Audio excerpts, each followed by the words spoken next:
So in this video, we're going to discuss about that kernel exploitation. So we already discussed that theoretical part, and for that exploitation of kernel, we have to identify that the kernel version. So let's say uname -a, and we can see the 2.6.32, or you can specify it with uname -r as well, which means the 2.6.32. And basically we search for that exploitation, the 2.6.32. So we can see there's in some like important and that famous exploit available there, dirty cow.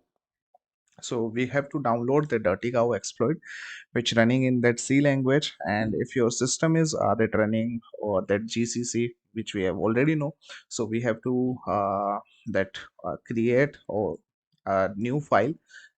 That's mean we have to compile that file, so with the help of that GCC, and then cow.root.c, and output that file name. So and then we can execute that local privilege escalation. So let me just execute the gcc -p thread, and then that home user tools, and then kernel exploits, and then dirty cow. So we have file that cow.c, and for the output we can use let's say exploit, and then enter.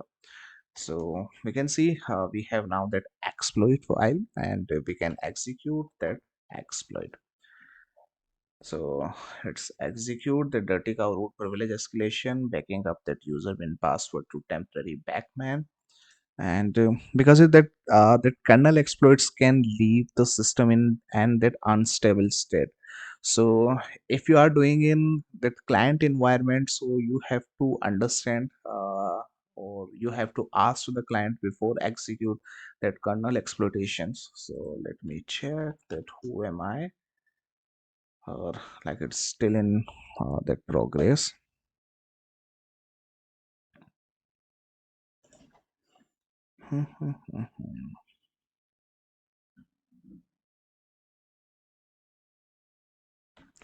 So user bin password.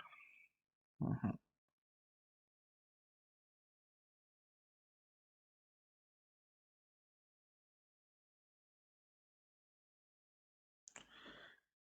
Yeah, so it's done.